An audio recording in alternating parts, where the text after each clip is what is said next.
Mesdames et messieurs, bonjour. Ravi de vous retrouver pour cette nouvelle édition de votre programme quotidien Midi au Caire.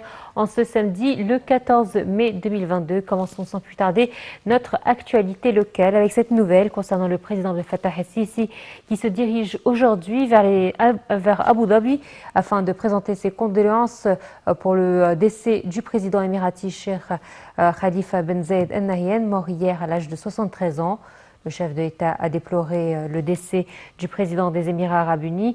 Sur sa page sur les réseaux sociaux, le président El-Sisi écrit « Je déplore avec une profonde tristesse le décès d'un des plus grands leaders, Cheikh Khalifa Ben Zayed Al Nahyan, président des Émirats arabes unis, qui est décédé après une longue vie de dévouement au cours de laquelle il a beaucoup donné à son pays et sa nation jusqu'à ce que les Émirats soient devenus un modèle de développement et de modernité dans notre région et dans le monde. Cheikh Khalifa aimait l'Égypte, était un ami fidèle dans toutes les circonstances, a ajouté le président Sisi qui a aussi présenté ses condoléances aux Émirats arabes unis, gouvernement et peuple.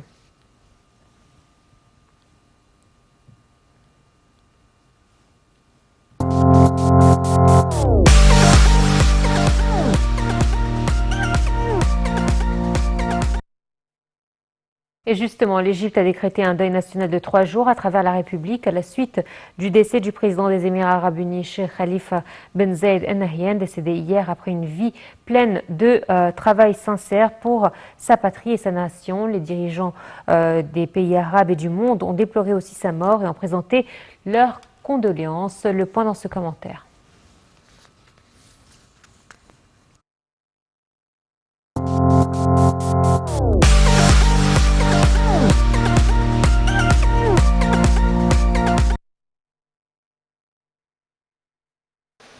Le Conseil des ministres a pleuré la mort du président des Émirats arabes unis, Cheikh Khalifa Ben Zayed Al Nahyan, décédé vendredi après une vie pleine de travail sincère pour sa patrie et sa nation. Le Conseil des ministres a exprimé ses sincères condoléances et sa consolation au gouvernement et au peuple émirati, frères ainsi qu'aux nations arabes et islamiques. Le ministre des Affaires étrangères, Sameh Shoukry, a lui aussi rendu hommage au président des Émirats arabes unis.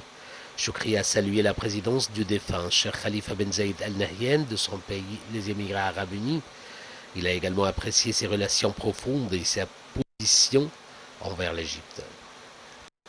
Le président de la Chambre des représentants, le conseiller Hanafi Gebeli, a présenté ses sincères condoléances et celles des députés au peuple émirati, affirmant que Cheikh Khalifa Ben Zayed Al Nahyan se caractérisait par la sagesse et la patience. L'institution d'Al-Azhar a également présenté ses condoléances et sa consolation aux Émirats arabes unis. Le grand imam d'Al-Azhar a salué la mémoire d'un homme qui adorait Al-Azhar, un symbole du travail et de sincérité pour l'évolution de sa patrie et de sa nation, et un leader qui n'a épargné aucun effort en faveur des questions des nations arabes et islamiques. Sur le plan international, autre grand allié des Émirats, le roi Salman d'Arabie Saoudite et son prince héritier Mohammed Ben Salman ont exprimé leur grande tristesse dans un communiqué commun. Le président palestinien Mahmoud Abbas a lui aussi présenté ses sincères condoléances au peuple frère des Émirats. Le Maroc, l'Iran, le Soudan, la Jordanie, le Pakistan et l'Inde notamment ont également présenté leurs condoléances. Le président américain Joe Biden a salué Cheikh Khalifa comme un véritable partenaire et ami des États-Unis. La France a rendu hommage à un dirigeant respecté de tous. Le président russe Vladimir Poutine et l'émir du Qatar Tamim Ben Hamad Al Thani ont présenté leurs condoléances.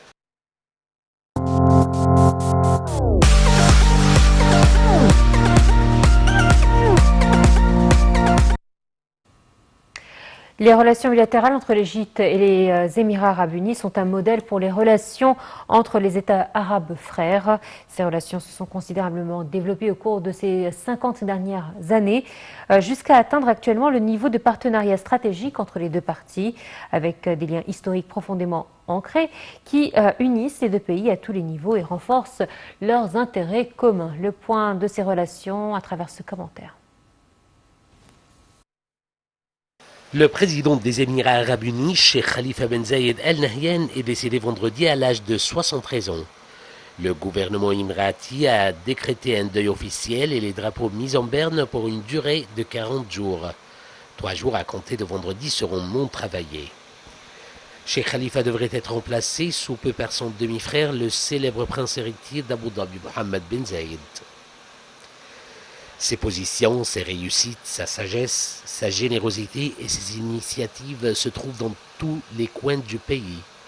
C'est ce qu'a déclaré sur Twitter Mohammed bin Zayed.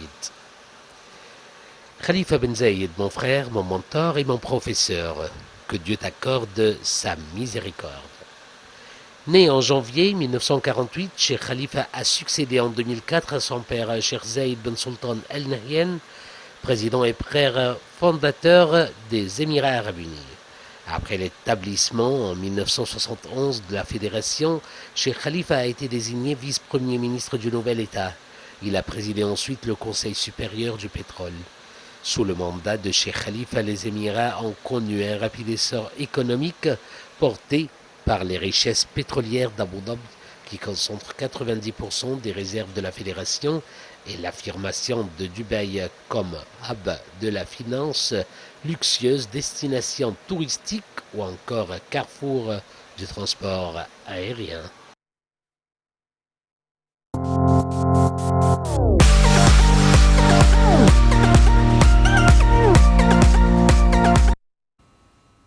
Le Premier ministre Dr Moustapha Madbouli a présidé avec le chef du gouvernement tunisien Najla Bouden le forum d'affaires égypto-tunisien. L'inflation est devenue une menace pour de nombreux pays du monde. L'application de politiques budgétaires spécifiques n'est pas la solution optimale aux problèmes économiques, a déclaré Dr Madbouli. À cet effet, le chef du gouvernement a fait état du programme de réforme économique en Égypte, salué par diverses institutions internationales. Dr Madbouli a exprimé l'espoir que cette année sera l'année de la coopération économique entre les deux pays et que de nombreux accords bilatéraux seront signés dans divers domaines. Au cours du forum, le Premier ministre a souligné que le gouvernement égyptien soutenait totalement les exigences du secteur privé égyptien et tunisien. Il a demandé aux deux ambassadeurs égyptiens et tunisiens de faciliter l'octroi de visas aux hommes d'affaires des deux pays ainsi que les moyens de transport.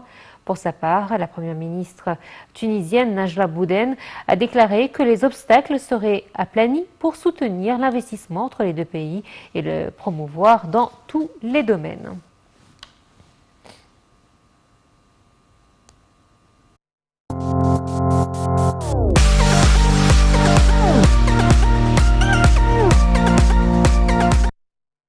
Et justement, il est attendu que l'Égypte et la Tunisie signent 11 accords dans divers domaines, a déclaré vendredi la ministre de la Coopération internationale, Rani Al-Manshot, soulignant le souci de la partie tunisienne à partager l'expérience égyptienne, notamment en matière de solidarité sociale, de subventions et de méga-projets.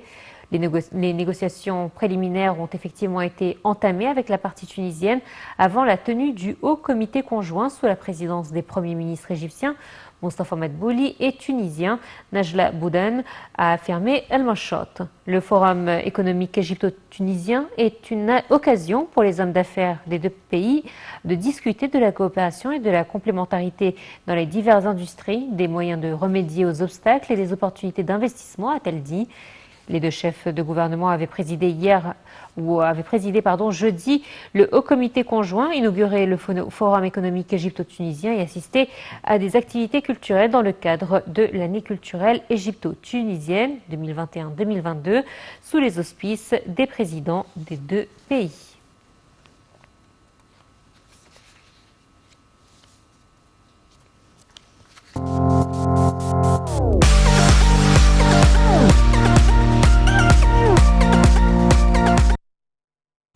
Et le ministre des Affaires étrangères, Samar Shoukry, en charge de la COP27, a conduit les travaux de la troisième session de la réunion ministérielle sur la réalisation des engagements climatiques tenue à Copenhague sur la réduction des émissions à l'origine des changements climatiques.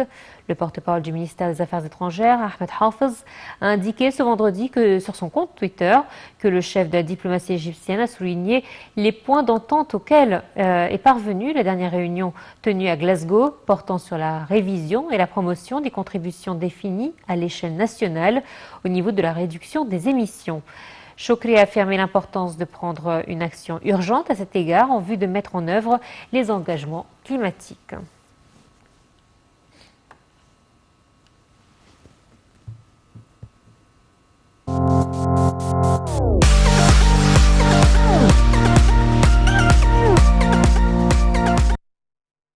Et toujours en marge de la réunion ministérielle sur la mise en œuvre des engagements climatiques à Glasgow, ou à Copenhague, le chef de la diplomatie Samar Chokri a tenu une séance de pourparlers avec le ministre bolivien de l'Environnement et de l'Eau, chef du groupe des pays aux vues similaires. Les deux parties ont examiné au cours de la rencontre les dossiers d'intérêt commun et la nécessité d'agir rapidement pour mettre en œuvre les engagements concernant les changements climatiques.